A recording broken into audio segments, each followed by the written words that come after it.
And we are the nonprofits. Thank you for sending all of your thoughts and, yes, actual prayers to us. At least I feed on those prayers like a psychic vampire, an atheist psychic vampire. You can give all the non-prayers to the rest of my beautiful hosts and guests. My name is Johnny Angel, and I'm happy to be here today with three fantastic other individual humans, Malty, Cynthia, McDonald, and our special guest, Phil Ferguson. How are all of you doing, Malty? How are you doing? Wonderful. Doing okay. How about yourself?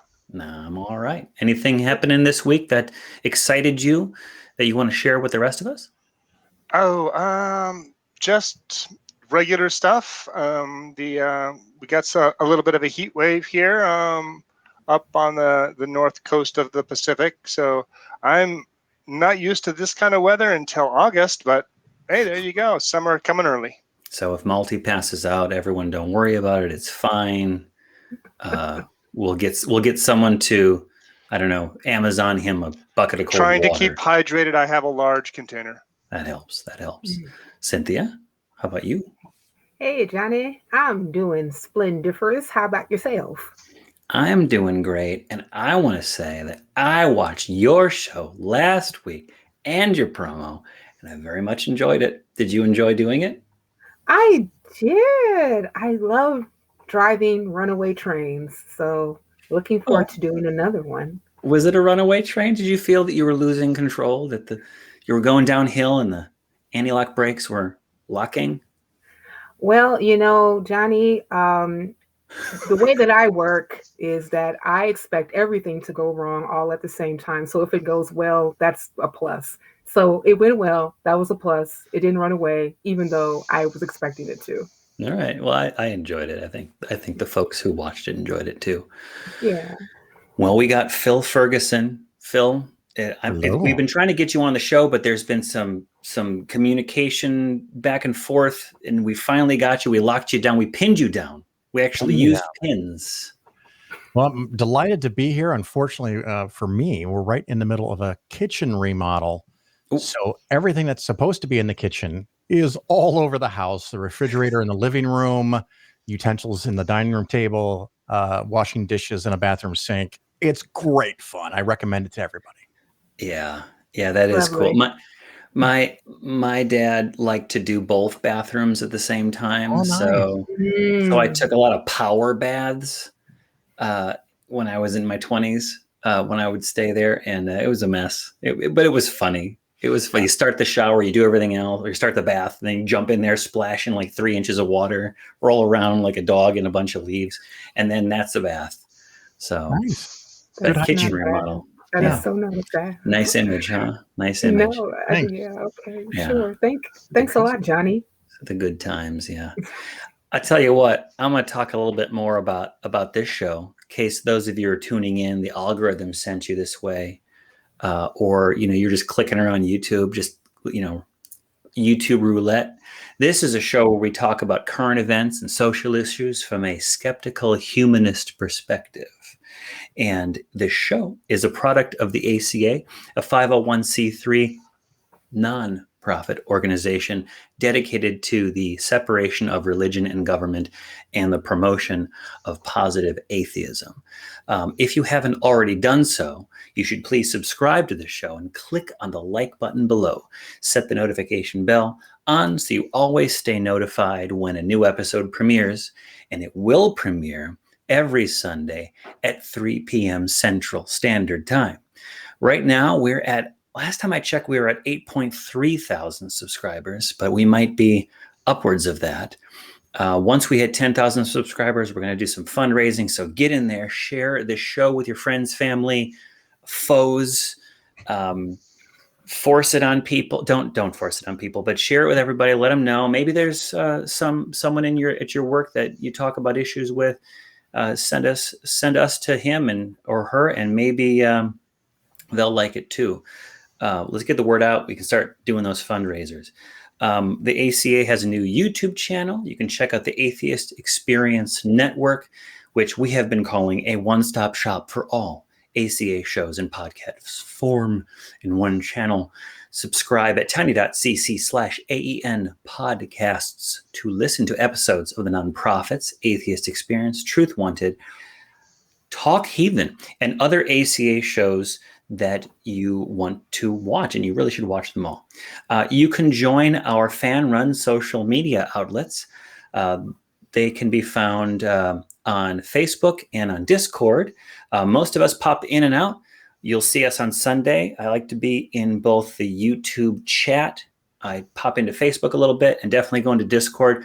You can find us at the Atheist Community of Discord by going to tiny.cc/ACA Discord. You're definitely going to run into Malty there. Jen and me will be there too, and other folks that you've seen on the show and off the show. And at Facebook, you can find us at facebook.com/groups/nonprofitslive if you want to support the show. And you can afford to support the show in these trying economic times. You can do so by becoming a nonprofits patron at patreon.com. People are calling them Patreons. Has anyone heard that? Like, Yeah. It's patrons. Patrons.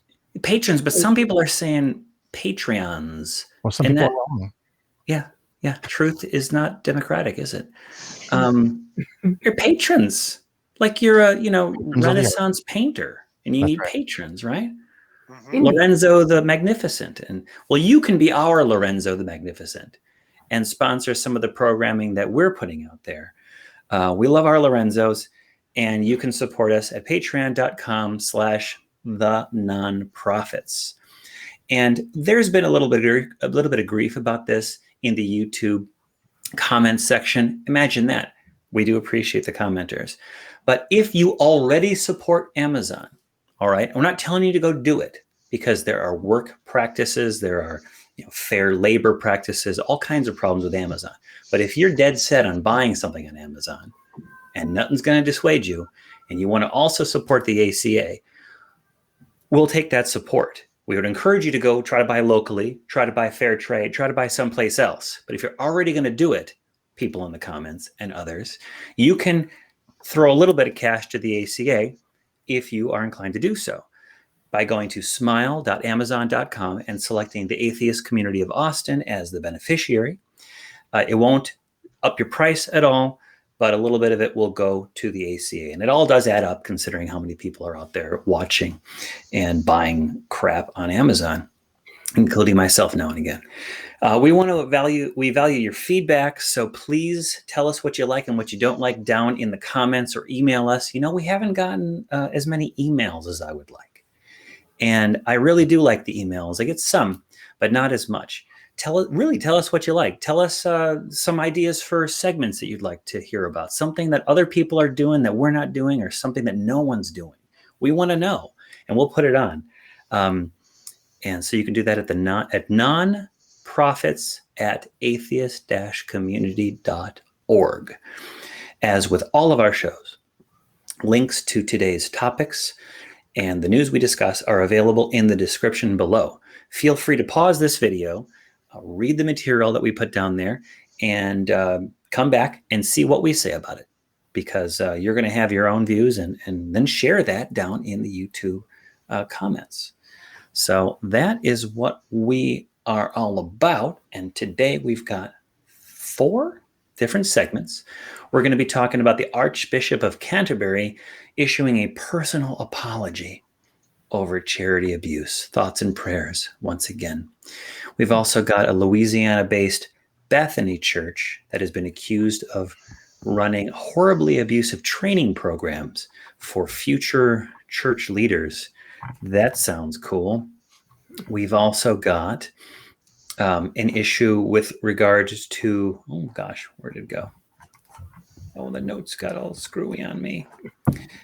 We've got, oh yes, The Turning, something that I just binged, episodes 1 through 4, which is the dark side of Mother Teresa's order, according to the nuns who left it. So we're going to be talking about their experiences and a little bit about Mother Teresa's machinations as they transpired per the people who have been there. And then we're going to be talking about something that I think is very interesting, and that's one of the reasons why Phil is here. We're going to be talking about the Mormons and all of their investments, including the interesting GameStop debacle of earlier this year. And then we will be talking about the church and dueling, because, of course, the church was involved in dueling. Everything silly was happening in those days. But I think we ought to start with that Archbishop of Canterbury issue, because that's the first thing on the list. It's on the list. So It is on the list. And Archbishop starts with A, and A is the first letter of our alphabet. So what's happening here that I saw, this is quite terrible. And there's sort of two articles together. This is about church abuse. This is about church programs, charity programs gone wrong, generally speaking. It's amazing that we have two of them come up in the same week. Yeah. It's I would say it's happy happenstance, but happy for who? No one at all. The Archbishop of Canterbury, Justin Welby, very British sounding name, has issued a full personal apology to the survivors of abuse by former barrister John Smythe QC in the 1970s and 1980s. And what had happened was this Smythe guy was beating boys violently who attended Christian summer camps.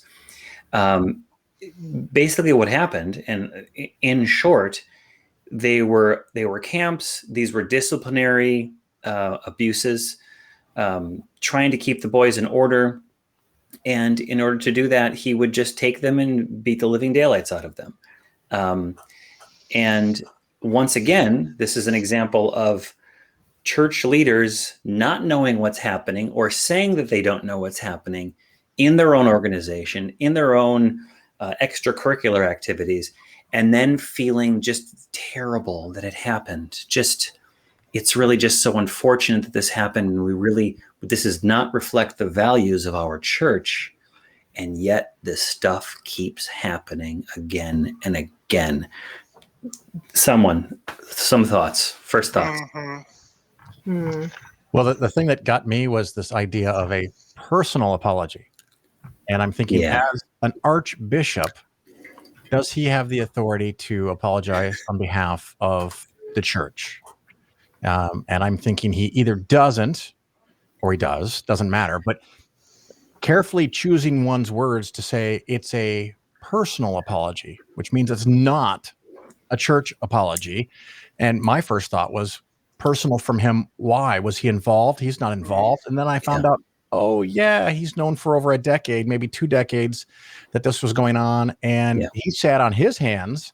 Yeah. And so, like a lot of things today, people will say, I'll take personal responsibility. What does that mean? You said you were sorry. Great. What are you going to do? Show me actions. Make it right. Fix it. Don't just say you're sorry. All he needs is Tammy Faye Baker next to him crying. And it's perfect. With the mascara running. Do words are great. That's nice. Thank you. Yeah. You finally figure it out. 40 years later, it's bad to beat the shit out of kids. Right. Okay. Now what are you going to do about it? Right. Well, go ahead. I've heard now, like in New Zealand, and now I've heard in the UK, where I'm hearing about these commissions. This one, it was just the primary report came out, and that's why the Archbishop has given that personal apology, is because they've been caught. And I'm wondering, I mean, I'm glad that that's happening there, but I don't see anything like that happening in the U.S. Yes, there has been court cases, but I don't see these paneled commissions that are actually going out and trying to find out exactly what happened, at least here in the U.S. So at least that's a glimmer of hope that they're looking into it. Well, so the Archbishop of Canterbury, is he the head of the Anglican Church? I thought the head is the Queen of England, right? But the Archbishop of Canterbury is top dog, isn't he? Yeah, he's the top dog of right under the Queen. he would be the top dog of the church itself. It's the Archbishop of Canterbury is kind of like the Anglican sub-equivalent of the Pope of the Catholic Church. Right. And I was actually raised, Episcopal, which is the bastard child of the Anglicans. But we still definitely correlated and got our marching orders from the Archbishop and things of that nature. But, I was so saddened when I was actually even reading this article, because it's kind of like the same thing that we expect or that we're getting from church leaders over and over and over again. They know about the abuses that they are placing on children. They allow it to go on for years. I believe that they said that the former Archbishop Smythe was abusing these children for up to over 30 years. And they decided after he dies in 2018 that, 3 years later, by the way, we sorry about that. And I'm wondering to myself, I'm like, so church, what are you going to do to be accountable to these children now that I'm pretty sure are grown?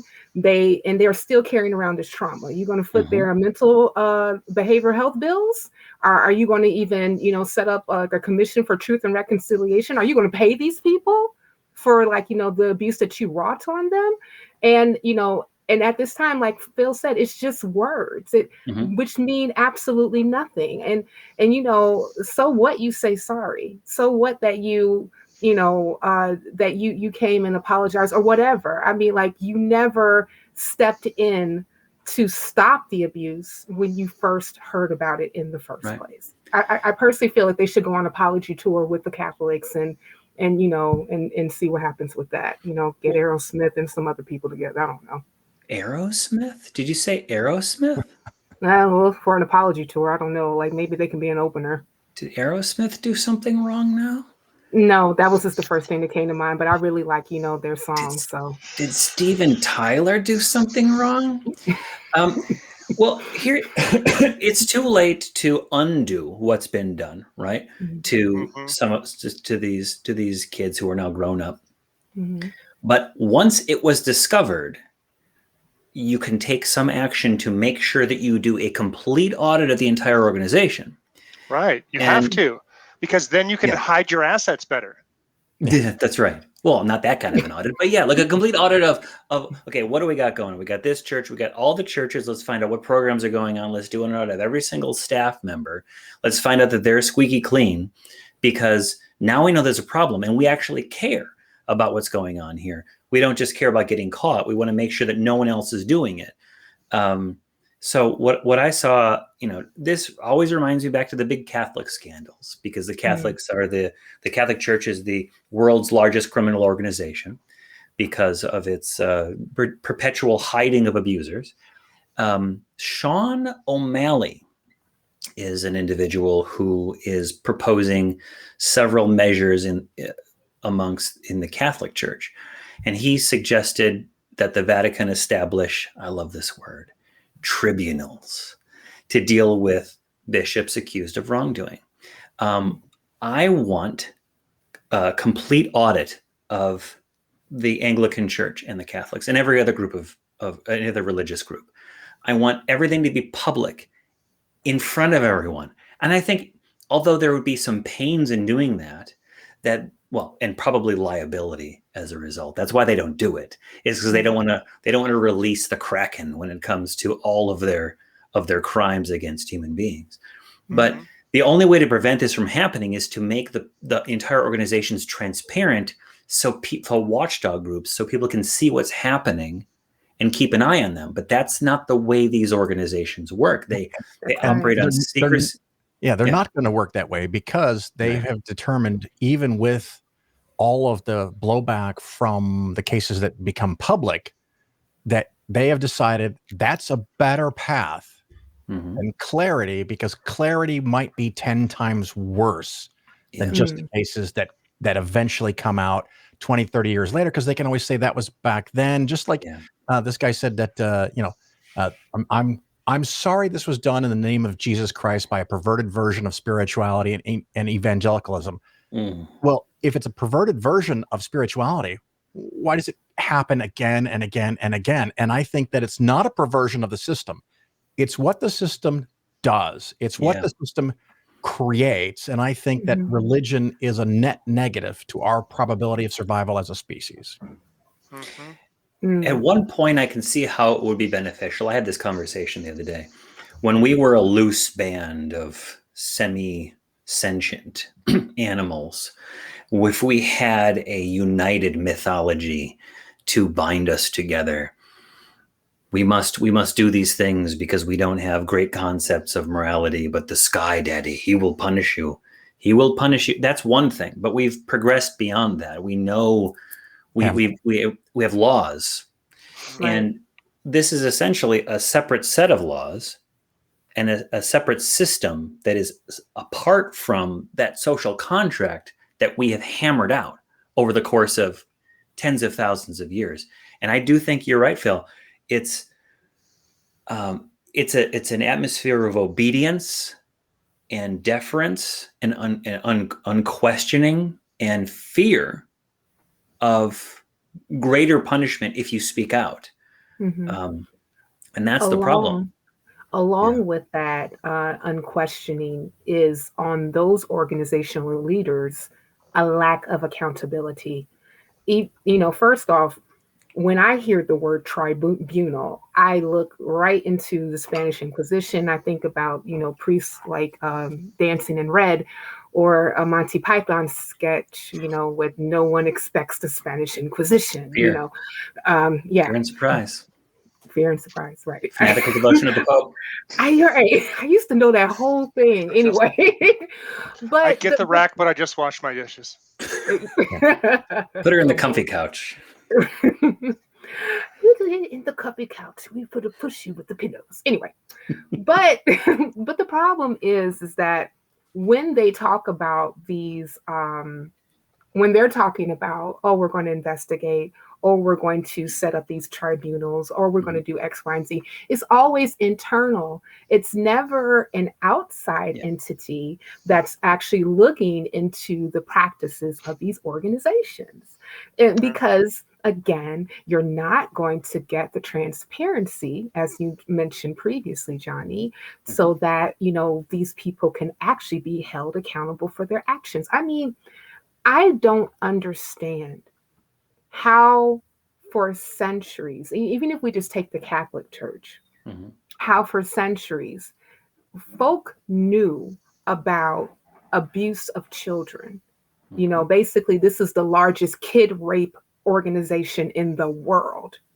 And it's like, it happens just about in every country that a church is set up under this particular auspice. Or the Catholic Church? Yeah, the Catholic Church. I mean, like just about every, I haven't just like seen like isolated incidences when it comes to pedophilia accusations from priests. Just like, oh, it's only happened in the United States, only happens in Rome or whatever. I mean, like oftentimes, like this is like from place to place to place to place, wherever there is a network of these churches, somebody about to get kid raped. And the worst part about it is that they always want to handle something like that internally. Never is law enforcement allowed to really come in. Oftentimes, priests are just shuffled from diocese to diocese. They're never defrocked. They're allowed to even practice their priestly ministry and still be able to be around children. And this has happened forever. And I don't particularly understand, if you call yourself a sanctuary where people can come and witness the goodness and graciousness of God, that your children, and even you in some cases, are subjected to this trauma, and without the ones who are putting you through it be held accountable for the actions of it.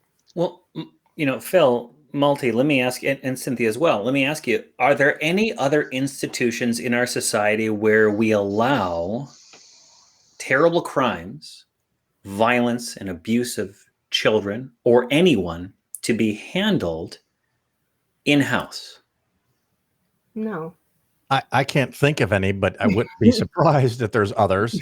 But religion it's known. It's a known problem and it doesn't get fixed. Yeah. And then it's known Right. again and it doesn't get fixed. And it's known Right. again and it doesn't get fixed. Mhm. And religion has this cloak of invisibility on it. I don't know, plus 10 roll in the dice. It again and again and again, religion after religion after religion, they handle it in-house. They shame the victims. They abuse the victims even more. And like one of the things the Archbishop said is that we need to give them love. And I was like, they don't need any more love from you. That's the last That's thing they right. need. Maybe they get some money from you to empty out your coffers, because why are you rolling in millions and billions of dollars while still raping kids? It's I don't know. I mean, Go ahead. Yeah, I mean, we're kind of conflating the Anglican Church and the Catholic Church. That's me. We're kind of going back and forth between the two, and I know that there's definitely some similarities, like where they're saying, sure, we need to take full responsibility, and I'll have a personal apology. Mm-hmm. That's not taking responsibility. No. That's and when I see again and again, like the Archdiocese of Pennsylvania in Erie, when the court case against the Catholic Church in Pennsylvania came through, then we hear about, I've got a Bloomberg article here from January of 2000, where they're moving their assets around while they're setting up for their bankruptcy case, so they can limit payouts. Right. This is criminal. These I'm not talking about the organization. I'm talking about the deeds that these people are doing are criminal. So it's tough. But we can and again, that was the Anglicans, that was the Catholics. What about these evangelicals? Are they any better? No. Well, I wanted to say just really quickly, Malty, but this is not what happened with this Anglican bishop. Is not like an isolated incident specifically with the Anglican diocese. I mean, I found some information concerning let me see if I can find his name. Peter, he was the Bishop of Gloucester. Peter Ball. He was actually accused of abusing his position as the Bishop of Gloucester to deliberately manipulate vulnerable teenagers and young men for his own sexual gratification. And again, people knew about this. They swept it under the rug, and it did not really come out until much later. After he had years of abuse of these children. Matter of fact, it led to an inquiry that this particular incident led to an inquiry that for an introduction of a bill that consisted of new legislation that was actually introduced in May of 2020. An official from the Ministry of Justice was asked to provide an update on the recommendations. They actually made recommendations of exactly what these particular organizations should be doing every time that these faith leaders are caught in the act of rotting abuse.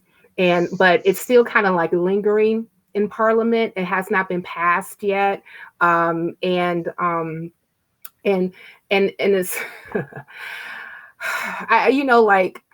I even don't understand this on the behalf of government, that this should be a no-brainer.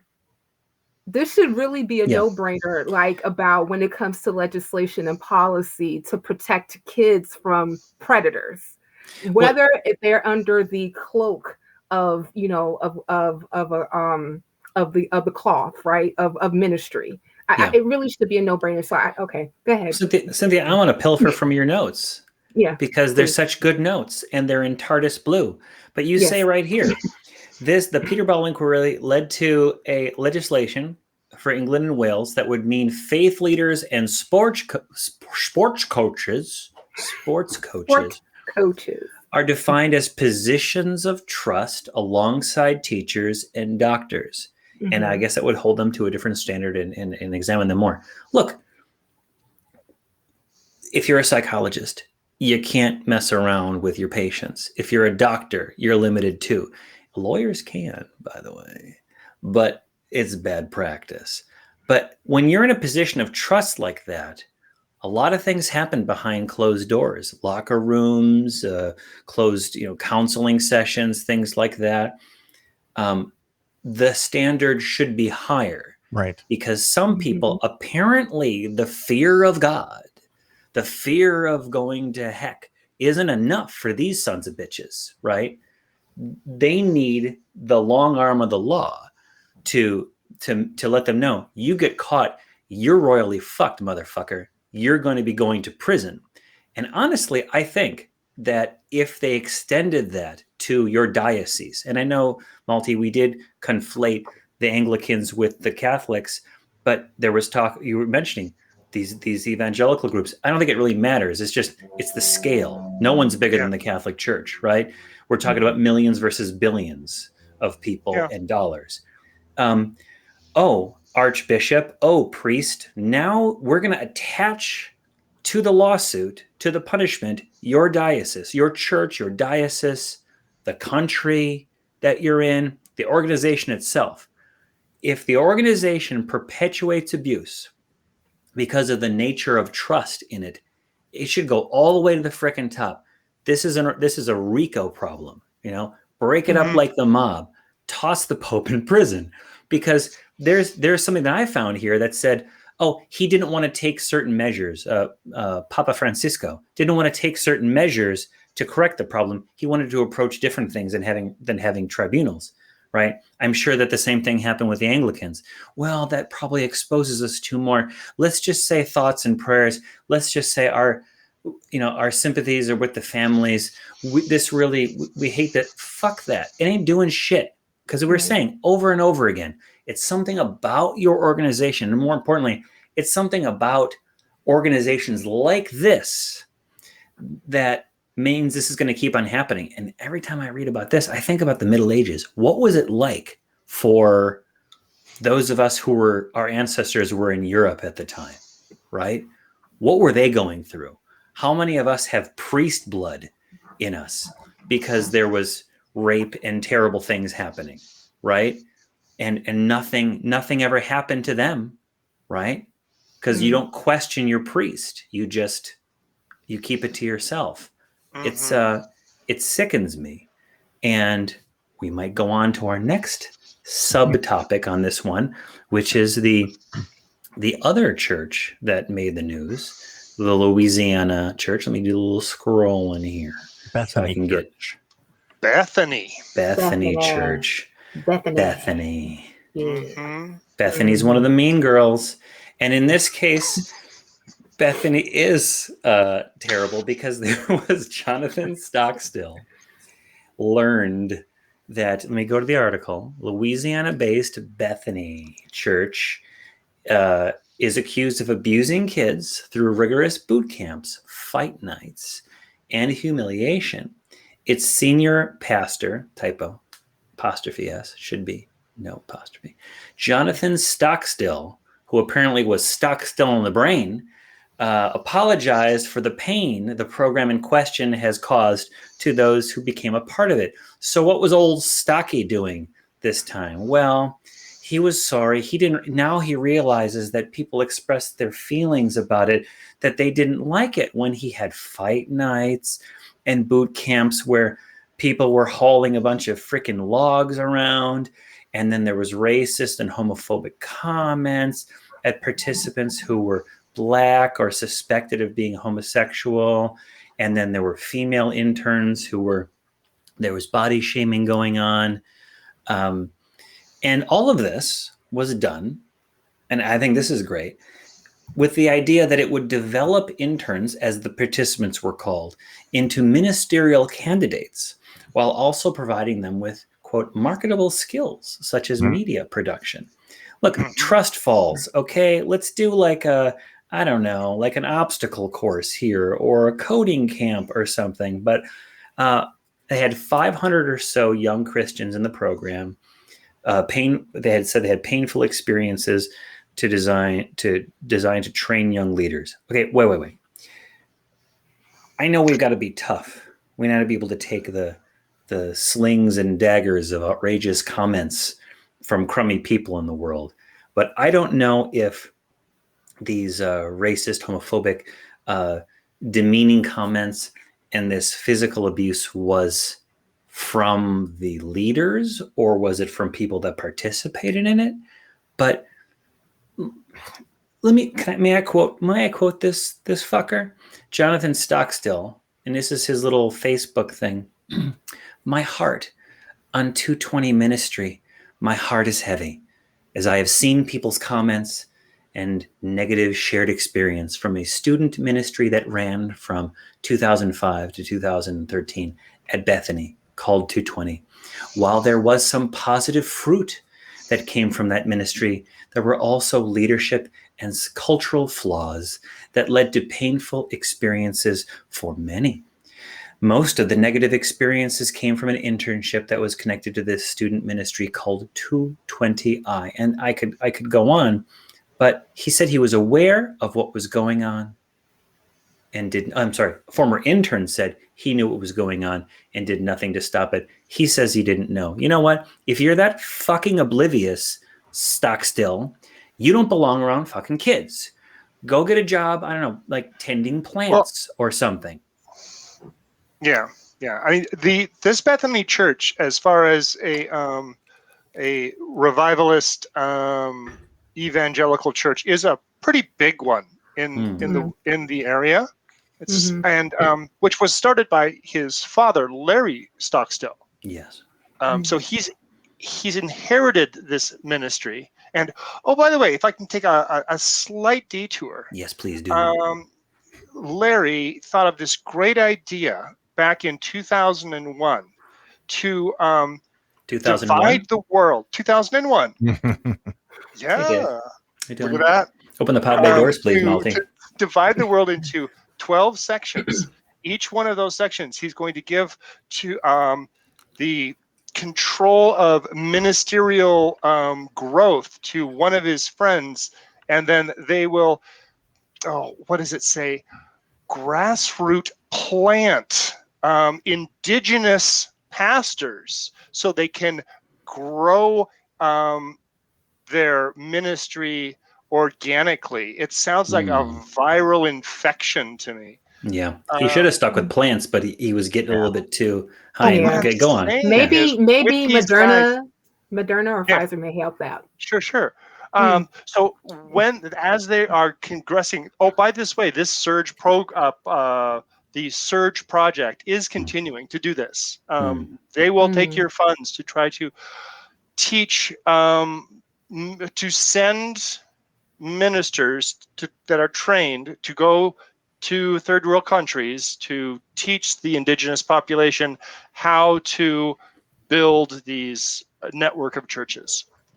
Nice. So it sounds like that's what he was trying to do, is he was trying to build a set using military tactics of breaking people down physically and then bringing them up in the Lord to then be those ministerial candidates that would go out to these third world countries to spread their vector, spread the word, excuse me. Spread the be a word beating vector. them up and making them right. carry logs. I don't know.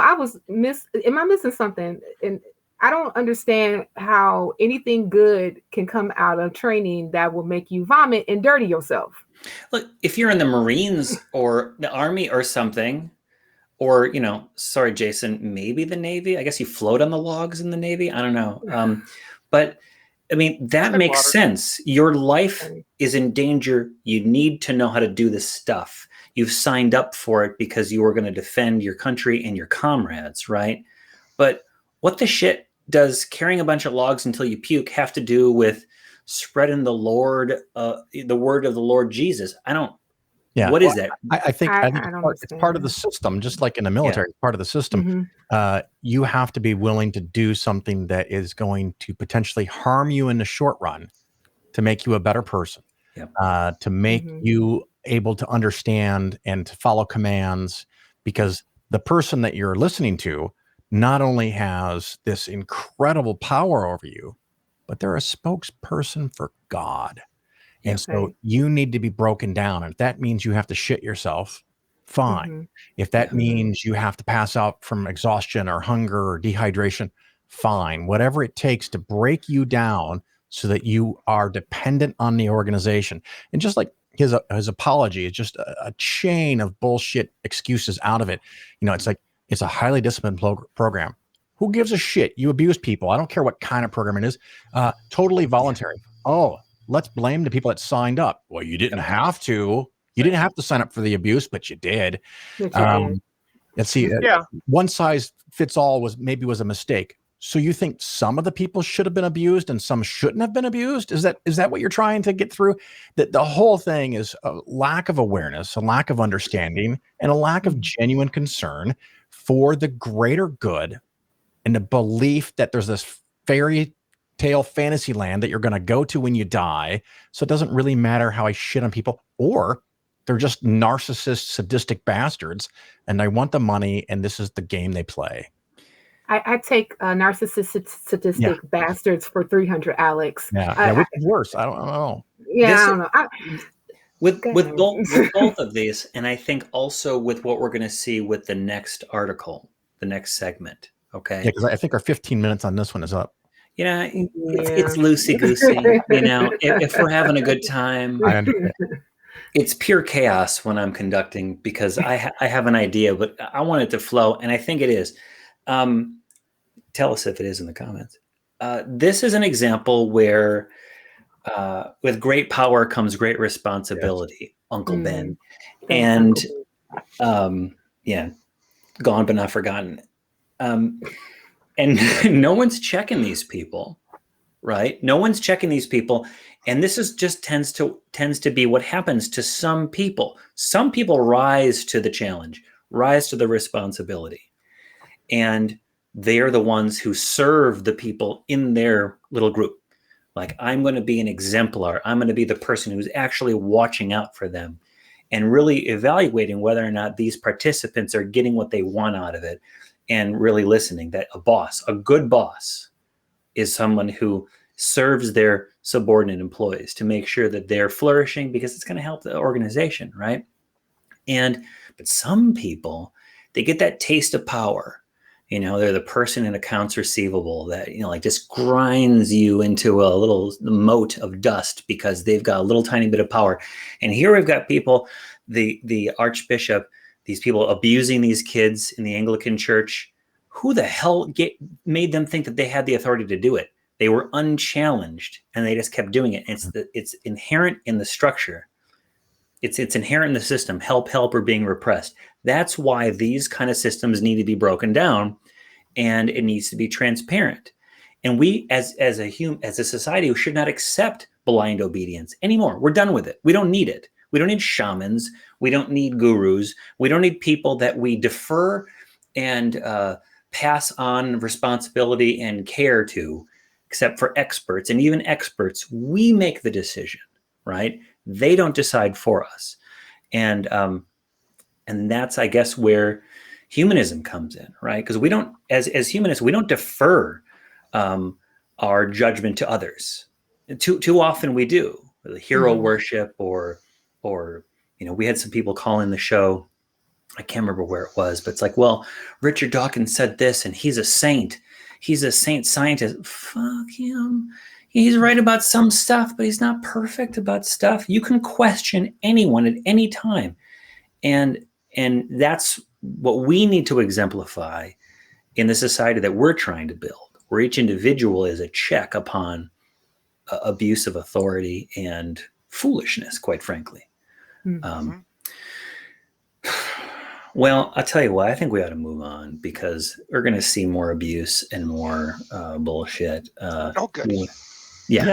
But the lighthearted next comments. Yeah. We're talking about the mother, the lady, Mother T. Cynthia, walk us through this one, would you? Sure. So this particular article is titled "The Turning the Dark Side of Mother Teresa Order," Mother Teresa's, apostrophe S, rather. Mother Teresa, yes. Yes, Mother Teresa's, because we're doing a possessive here, people. Yeah, yes, I did take English classes. Yeah. Yes, indeed. Order, according to T. the nuns that left. Mama T. Right. Mama T, Umakusahi. Mama Kusahi. Exactly. So this article was actually published by the Salon, and they actually talked to the maker of a new podcast on abuse, suffering, and forbidden love within the Missionaries of Charity. And if you don't mind, I'm just going to read a little bit, a tad bit from the article itself. So I'm taking. So one of the most striking things about the new podcast, The Turning the Sisters Who Left, is how some of the former nuns describe their experiences with life behind the walls of Mother Teresa's world-famous order, the Missionaries of Charity, in language reminiscent of the way we talk about cults. They use terms like isolation and brainwashing. They were only permitted to write home once a month and visit home once every decade. They describe what it feels like to look at a single human as having a direct line to holiness. Of course, there were beautiful, spiritually affirming moments too. I kind of sounded like William Shatner right there. Let me stop. Times where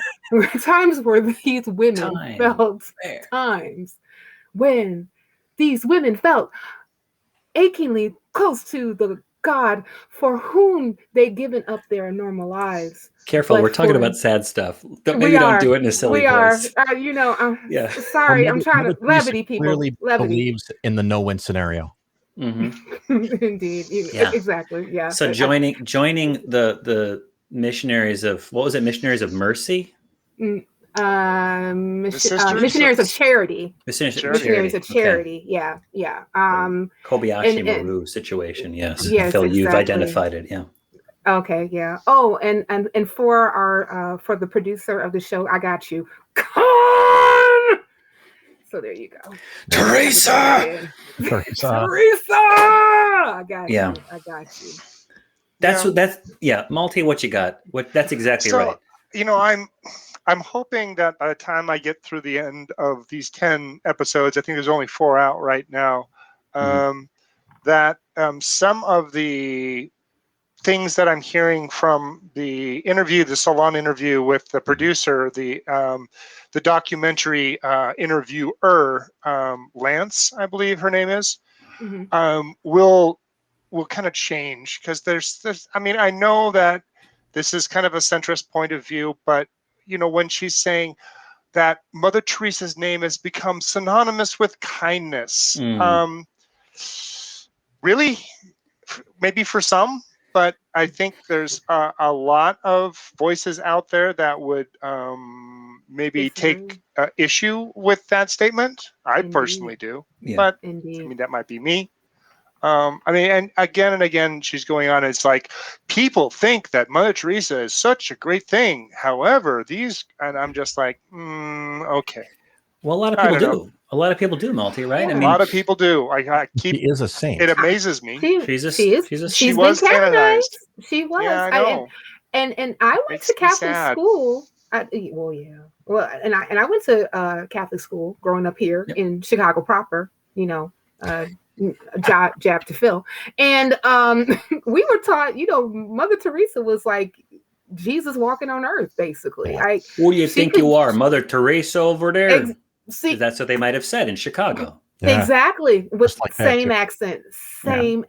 Yeah, and I had no idea No. growing up when I was in school, that how controversial she was. I didn't find that out until much later in my life. I mean, like, Yeah. you know, and I know that like she got a lot of heat from Christopher Hitchens, R.I.P., you know. Yeah. But like oftentimes, like, you know, with the dubious practices that she had with the sick, or even the misuse of funds that was actually going to her charity. I mean, like a lot of that stuff didn't really come out until much, much later. And Right. it was because almost like kind of going back to some of the articles that we were talking about previously, that, you know, if these people are held in some type of stark in awe, that they're untouchable, you know. And to be honest, like she was one of them. So and now we're like, you know, approaching this from a whole different spectrum. Malty, how far into the podcast did you get? I listened to the first one pretty heavily, and the back another two that I was kind of listening to. There was a lot of just back and forth. You know, it's an interview style, and some of the things. And then there's breaks where the documentary is kind of explaining background, or explaining their feeling of shock and awe when they hear about the self-flagellation that was occurring. The whole idea, I think, behind Mother Teresa's suffering brings you closer to God attitude was very kind of gross. Can I say that? You can say gross. There has been a whole bunch of other worse things that have been said so thus far on said stream podcast recording. Sure you did. Yeah, you did, Johnny. But you know, can we even talk about the portion about self-flagellation? Flagellation? Yeah. Okay. Well, anyone who is sensitive to this stuff, you might want to, I don't know, fast forward to timestamp later. But yeah, there was that going on. One of the nuns, I think it was Mary. I don't remember what her cult name was. She changed it though, didn't she? It was like some Hobbit sounding name. I don't know what it was. It was like a weird name that she changed it to. But she joined up. She was 19 years old. She's in there. She's an aspirant. She's a novice or whatever. She's in there. And then someone comes up and asks her, what do you think about the discipline? And she's like, oh, yeah, the schedule's pretty tough. Oh, I'm not talking about the schedule. I'm like, what are you talking about? Well, then she started noticing that at night, the nuns, or whatever they were, because the nun is a specialized term, the sisters were going into the bathroom or different places, and they were beating themselves with, like, I imagine like a cat and nine tails. They were bundles of cords together. Bundles of cords. Like leathery, beating themselves, you know, and that's why, to me, it's like, I know that so Mother Teresa's big thing was suffering brings you closer to God, but it's not like just the world's full of tons of suffering already, but she had almost like a pornographic relationship to suffering. Like, bring it on, make it's Christian not stuff. her own. Hold on. Christian snuff porn. Yeah. That's what Phil said.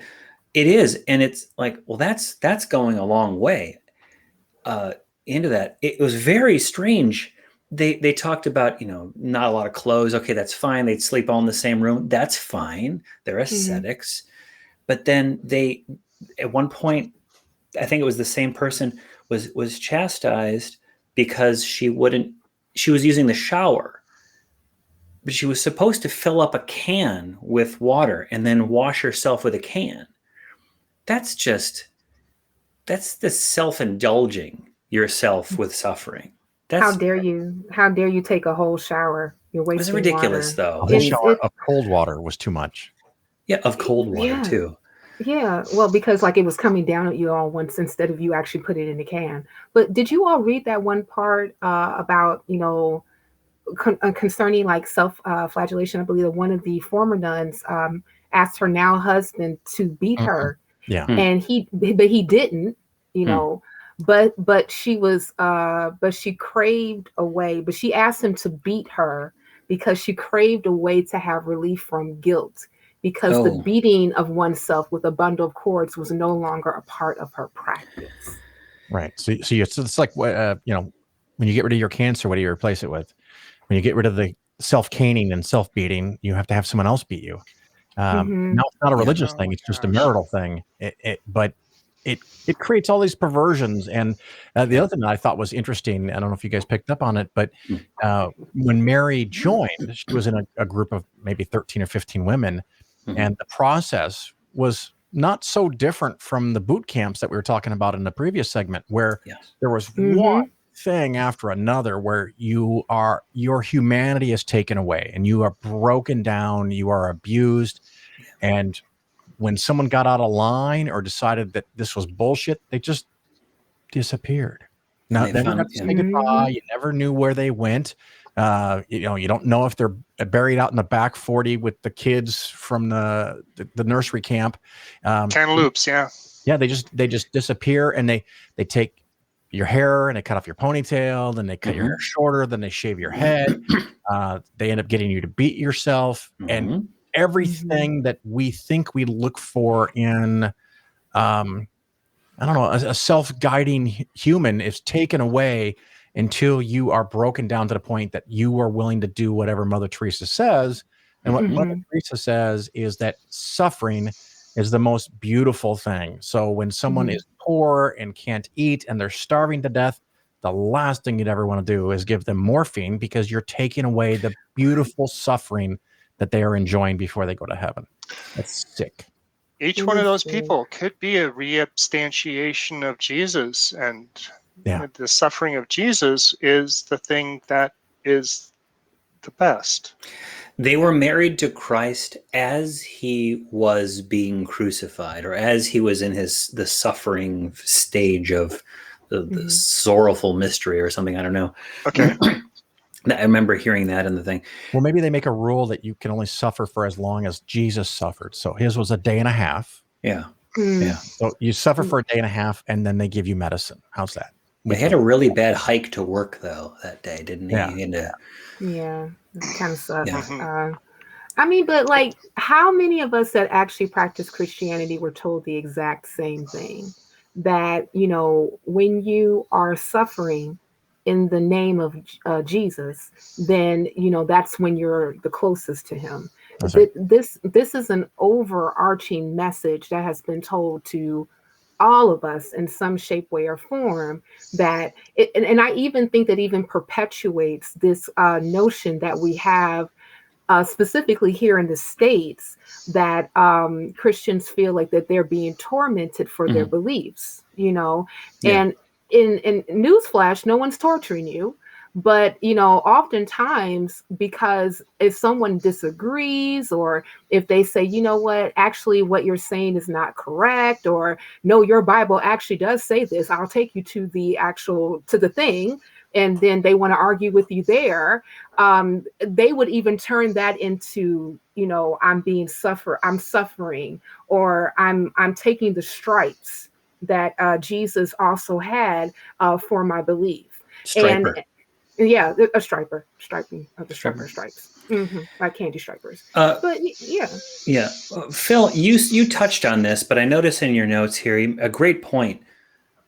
They were forbidden from touching each other, right? Yeah. And it was for lots of reasons. One of them was they didn't want any gayness happening amongst the sisters. That's sticky. Yeah, can't have that. But not even touching. I mean, shoot, I'm not a big toucher myself, but I like touching.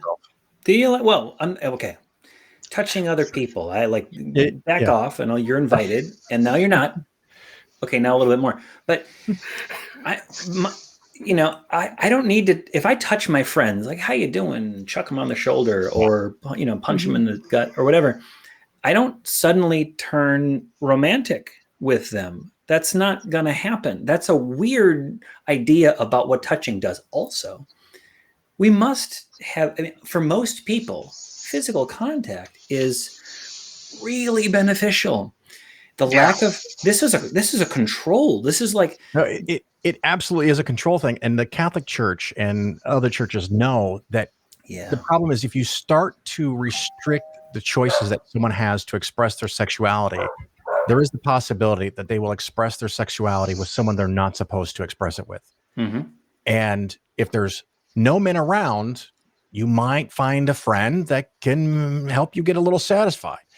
Just like some priests aren't allowed to be with women or men, whatever their preferences. I don't care.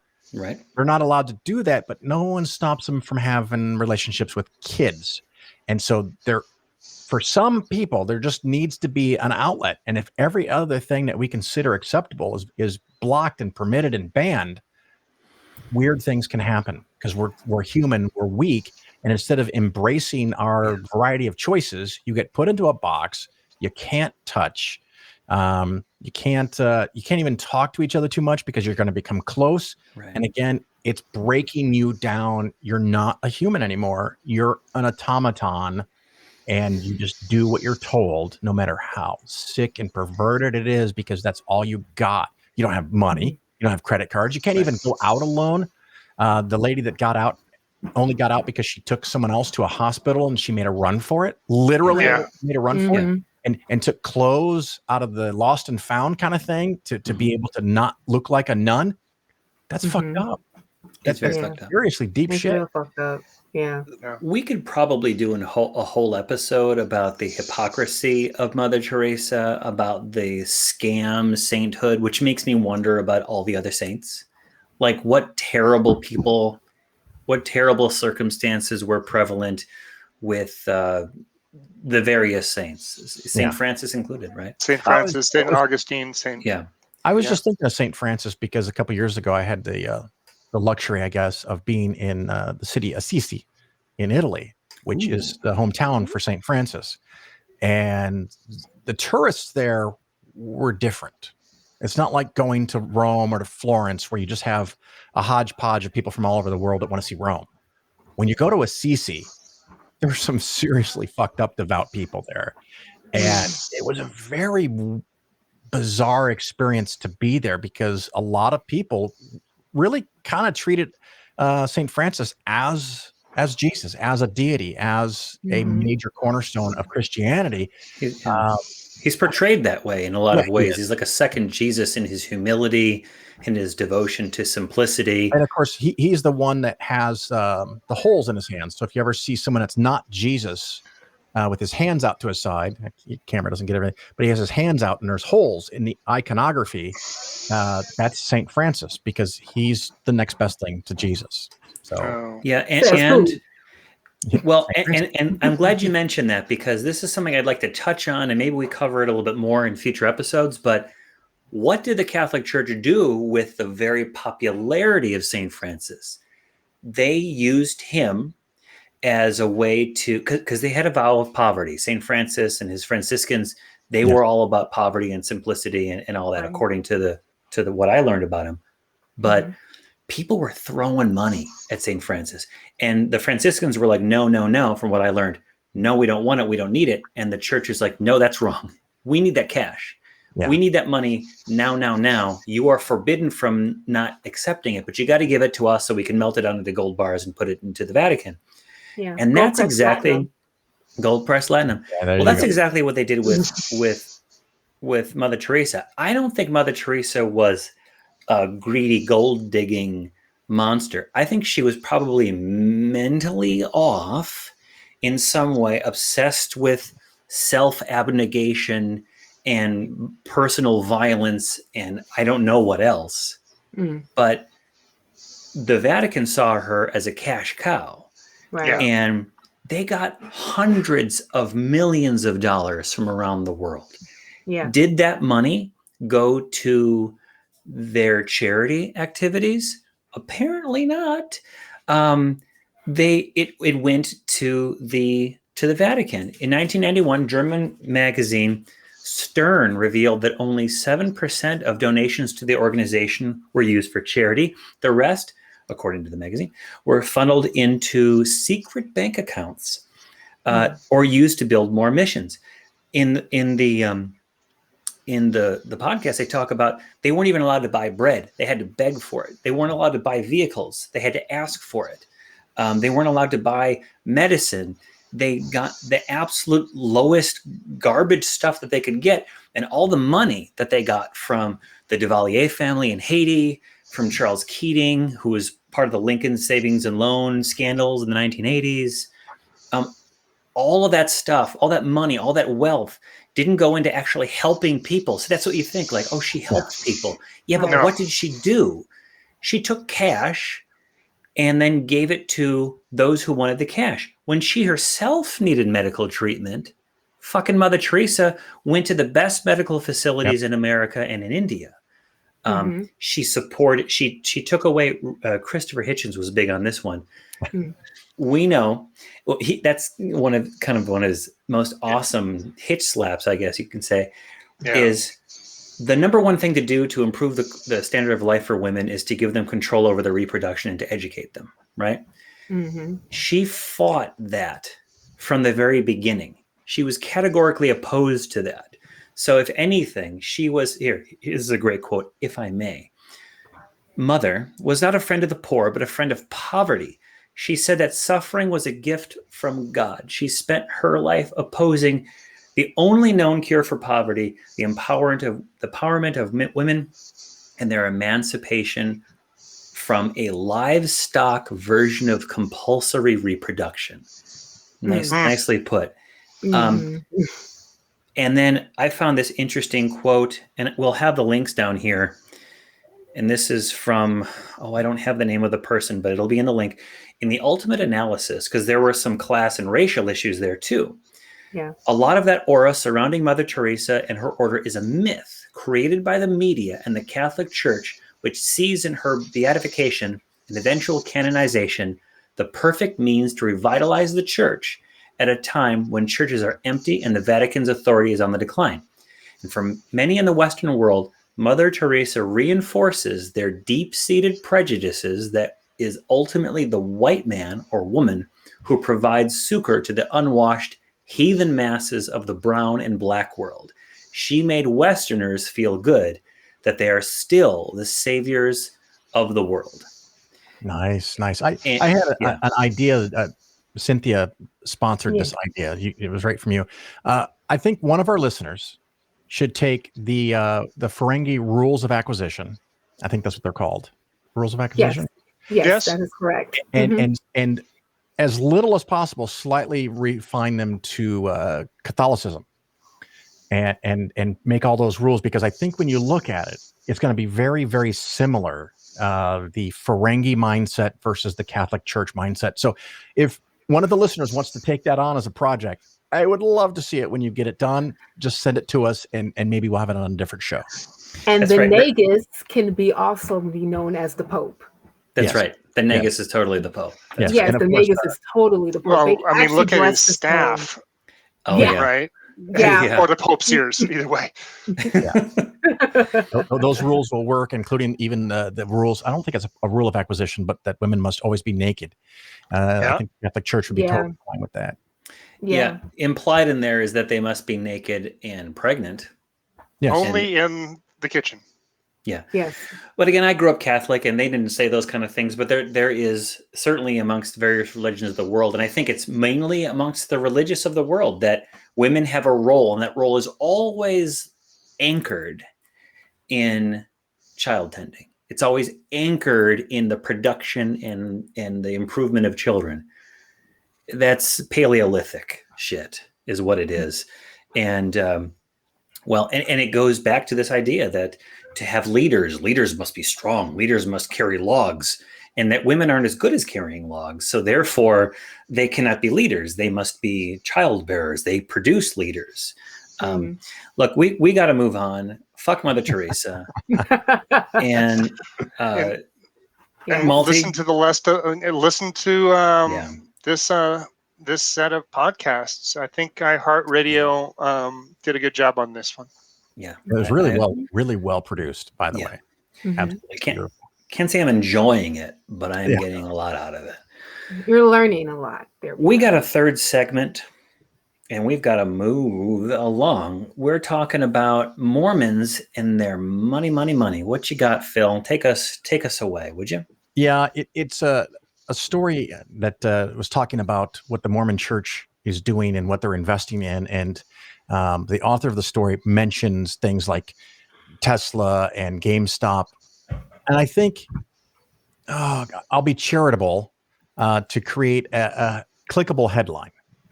If I'm not charitable, a grossly incompetent author who wrote this, the title I would have chosen if they're going to play this game is Mormon STONKS, right? Just go full Monty right at the beginning. 2 words, it's all you need, Mormon STONKS.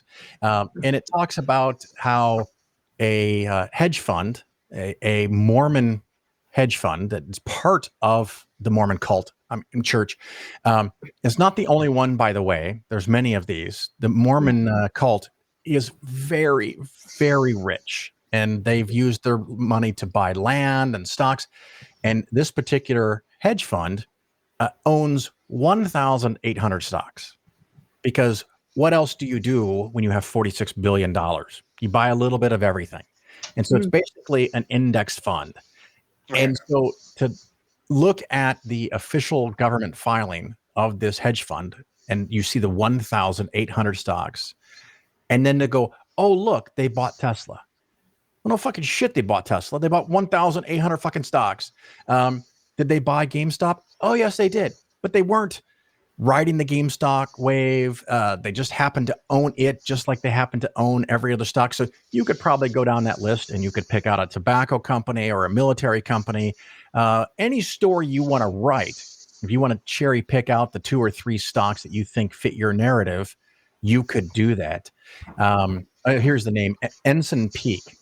And let's see if I have hit. Oh, he had a quote where Ensign Peak had cashed in on their Tesla stock and they were buying more of it. And I was like, that's self-contradictory, because when you cash in on a stock, my understanding of it as a investment professional, when you cash in a stock, you bought it low, it's now high, and you sold it. That's kind of what that implies. And then the very next words are they bought more of it. Well, then that's not cashing in. Does this guy not understand investments? And I think the answer is yes. He does. I think the advanced, yeah. I think you're right on the nose on that guy, because when you look about what he has written about in the past, and his a little bit of his portfolio, he's a little bit more into like the Utah Jazz than the S&P 500. His bio has things like he loves a good nap and suffers from a crippling addiction to soda and YouTube videos and stand-up comedy routines.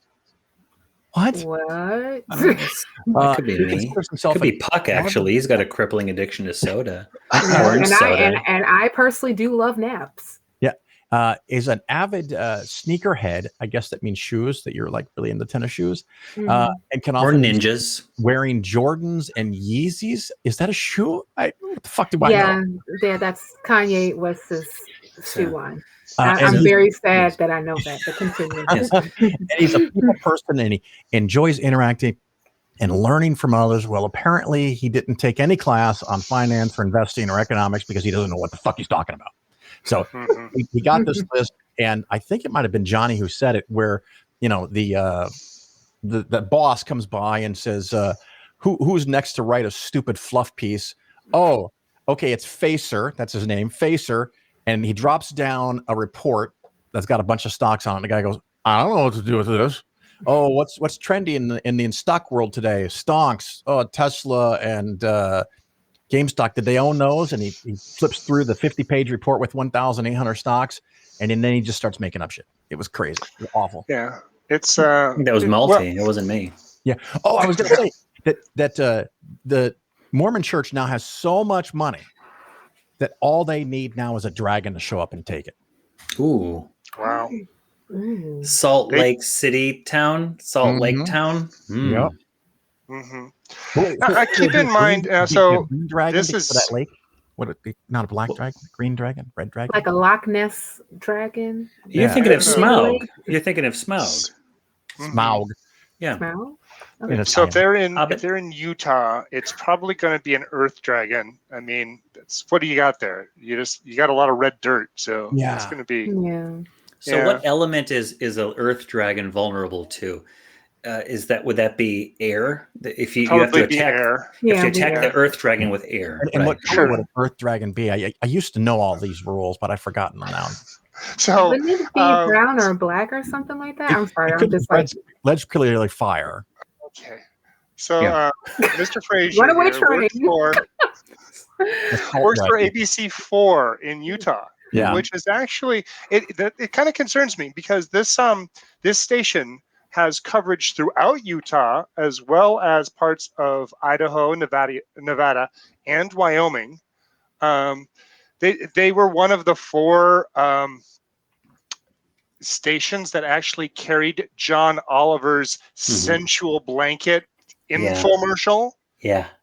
So, I'm wondering. It on one side was when Austin. I see, yeah, oh, yeah, that's true. So was Austin. There was 2 in Idaho.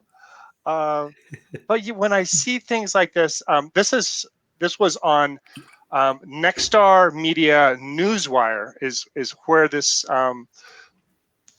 article was first published, and yeah, but I'm wondering because when we see this, when we see that the VP Jennifer Lyons of News Nation, part of this network, says I'm out of here, I'm done, and then we see other things like this going on. It's a wonder that that they just outdid their quarterly stock report for this publicly traded News Corp. It's weird. See, It's like real things don't matter anymore, does it? See, you two are taking this in a completely different direction than where I was going. Yeah. Yeah. I wanted to ask, can we get back to the actual LDS church? I mean, only because like talking about investments is absolutely fascinating and wonderful conversation over tea and crumpets. However, I personally was looking at this like this particular organization is sitting on a shit ton load of money. And even you think about, even they created this whole corporation, this ensign, I wanted to call it ensign. Ensign Crusher. Ensign Wesley Crusher. Ensign Rowe. Ensign Rowe. Yeah, one of my faves. And it would always take it back to Star Trek. But anyway, they're sitting on all this money, right? And they create this whole conglomerate in order for them to be able to buy and sell stock. I personally feel like for a religious organization, first off, to even be able to do this is absolutely criminal. And I'm wondering to myself, like, if the government, I'm going back to you, federal government specifically, and state government, and municipalities too, like when you are seeing like a church like this that's able to hoard all this money that they get from like tithing and donations and things of that nature, that they do not have to disclose how they use their money, why are they still tax exempt? Yep. Why are they still able to carry this particular, right? Like, yeah, and because like, it's not like any of the people who need the money the most. Like even if you have like your Mormon, let me get back in the camera. Even when you have like your missionaries, right? That's going to different like stage directions. Areas. Cynthia steps back into frame. No, so go on. Sorry. Yeah, I got you. But you have like the different missionaries and stuff like that are supposed to be going out and engaging people and things of that nature. And then you even have them like going to like third world countries, right? Some of these places are the poorest of the poor. Developing nations is the phrase we use now, Cynthia. Yeah, we don't say third world. There's no second world anymore. Anyway, although China, arguably. Yeah. Oh, okay. Well, developing nations. I should know better. I'm a daughter of a person that is from a developing nation. However, I digress. Thank you for correcting me, though. Well, that's what I'm here for. I know. But like they're going to these particular areas where they're seeing like a lot of poverty. Yes. And I remember like listening. I remember like reading an article a while ago. Specifically about the mission, about how like the Mormon or the LDS church is still encouraging people when they are going to these nations who are poor to still tithe, no matter even if they can't afford it, but they're not reinvesting these hundreds of billions of dollars into these people that are helping to continuously perpetuate. It's a lot of bread. Mhm. Yeah. Right.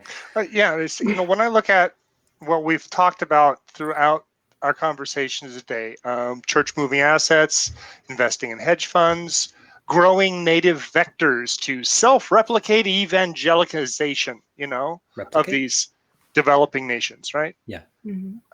It's like there's a holy war that's going on between what did I read? It was a while back. There was a economy of religion, whereas a population only has so much religious capital that they can spend. So each one of these different churches is trying to get their piece of the pie or their largest chunk, Right. and that's how they do it, is by the getting as many members as possible.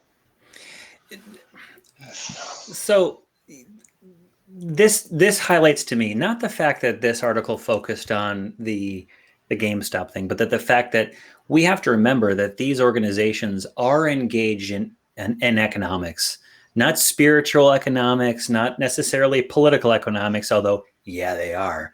Yeah, But they're engaged in straight up capitalism and the acquisition of wealth and resources. We know that the Church of Scientology has been said to be largely a real estate scam. Someone's saying that. People are saying it's all over the place. It's a word. People are saying that. I'm hearing it. People are calling me. They're saying, "Sir, Johnny, sir, they're a real estate scam." And I'm like, "Oh, that's interesting. I'm just asking questions." But You the Catholic Church. What's that? You're practicing for your Fox News job. Tremendous. Yeah, exactly. I'm not blonde enough though. You're a man. I guess, okay. Got to get a bow tie. But so they're taking people's money. They're doing it through tithings, right? Yep. They're doing it through donations, tax-free cash.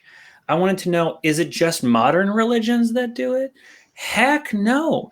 Churches have been doing this since the very beginning. And I did a little bit of research. Esretu, the Ugaritic and Babylonian 1/10 tax. They've been doing it. Orthodox Jews have multiple tithings. Zakat, almsgiving for Islam. Daswand is the 1/10 part of one's income that should be donated in the name of God in Hindu religion. It's a thing that religion does, and it makes sense.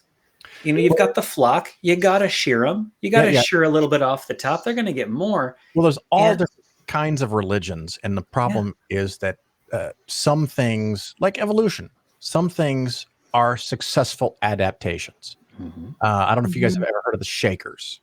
Yes. Uniquely American religion. Men and women would be separate in the same house, but separate, sometimes even by walls, wouldn't see each other for days. There was no relationships between the men and women. They often never had any children. And where are the Shakers today? They're gone. Yeah. Right. So religions that succeed, these memes, a religion meme that succeeds, they almost always promote multiple children, as many children as humanly possible. That's why the women can't control their bodies. Yeah. Because if they did, that religion might die out against the competition. You've got to have devotion. You've got to give money, and you've got to go find more supporters. If you don't have that collection of ideas together, your religion fails. Not always, but it makes it a lot harder. Yeah. And so that's why the Abrahamic religions are so successful in the world, because they say, breed, spread, give us money. Right. And they can always pay their bills, because a church that can't pay its bills might end up closing, because in the real world, you need fucking money. Right. And in ancient Mesopotamian times, you bring your grain to the temple, and there is a temple reservoir in case of famine times. Then they become the place where you distribute it, right? Oh, we need grain. We go to the priest gives the allotment. It's a kind of an insurance policy. Again, going back in the very beginning, it served a social function, because church and state were kind of intertwined. The king and the high priest status, they were intertwined, and it became a kind of social insurance. Now it's the same mechanism. You're given your money, and the idea is that they're going to use it for good causes. They're going to perpetuate the religion, and they're going to make it grow. But what do you expect them to do? They're not just keeping it in a bank account, getting 1% interest. They're putting that money out there in the world, right? They're investing it like any old hedge fund might do, like any old person who's involved in investments, not necessarily toward causes that are socially beneficial, just whatever's going to make the cash. And then what are they using that money for? Well, we know what the Mormons used that money for back in, was it 2007? They use it for Prop 8. Yeah. These organizations are taking the money and they're putting it to whatever they want to do. And in that case, to spread their influence. The Catholic Church is the largest landowner in the world. I found 70 million hectares, which is a unit of metric land. I don't think it's not metric, is it? I don't know. It's standard. It's bigger than acres. Yeah. Acres it's a lot of land. This is a lot of land. Yeah, it's a lot of freaking land. Yeah. And then the second one, you go down the list and it's like some Chinese sheep herder and something, like what you would imagine. But the Catholic Church owns all this land. Why? And it's tax-free. All of it's tax-free. It's a good investment. That's why. It's a good investment. That's why. Yeah. Right. As every evangelical pastor who has deemed their mansions as parsonages. Yeah. Right. And look at with Mother Teresa. This is a great example. Money comes in. Mother Teresa, cash cow Mother Teresa. Money goes to the church. People donate it for one reason. It gets spent in another way. Right. Mm-hmm. They thought they were donating because they wanted to further the cause of Mother Teresa, to help these poor people in India. Right. Where is it going to? Melted 6%, down. huh? Yeah, 7%. It was 7%. 7%. It's getting melted down. It's gold bars. It's over in the Vatican. That's what my father always said. All that money. Interesting. On my show from time to time, I do a segment called Church Money, where someone might end up being in a church for a wedding or a funeral to vote, which is just bullshit. But I'm not even going to go into that. But they happen to be in a church that they're not normally going to, and over on a table by the front door is the church budget for the year. And so people will grab those and send them to me. Mm-hmm. And I go through church after church after church over the years, and I can confirm from the documents that the churches create themselves and from churches that I've been involved with, and that's another whole story, that it's 3 to 5% is the amount of money that goes to charity. And even that money that goes to charity, can I do it? Charity. You can do it, yeah. The 3 to 5%, a good chunk of that is mission money. Yeah. And so they're building a church or a school where they're going to indoctrinate children. So even a good chunk of the 3 to 5% never actually really helps. So it's just a big scam. Phil, look, we were going to cover one more thing, and it was about churches and dueling. Alexander, Pushkin. We didn't get a chance to do it because we were having so much fun with the wonderful, lovely, and talented Mother Teresa and those fantastic folks up there in Louisiana, down there in Louisiana, and over there across the pond with the Christian Archbishop Fight of Club. Canterbury. Love those guys. Check out Stockton. He is in a Christian rock band. Don't check him out. They're doing tremendous work. I'm hearing tremendous things about the Archbishop of Canterbury. Now, look, we got to go. Phil, I enjoyed having you on the show. I think Malty and Cynthia did. We've got to wrap this up. Look in the description. Learn all about Pushkin, Russia's Shakespeare, killed in a duel. Church couldn't stop it. What good is the church if they can't stop individual violence? But we're going to have to go. Look, if you like what we're doing, like and subscribe, ring the bell, support us on Patreon, listen to us, tiny.cc/ACA podcast, I believe it was. And join us in Discord, join us in the Facebook, all those fan groups. We're going to be here next week. Thanks so much for tuning in. Take care. Bye.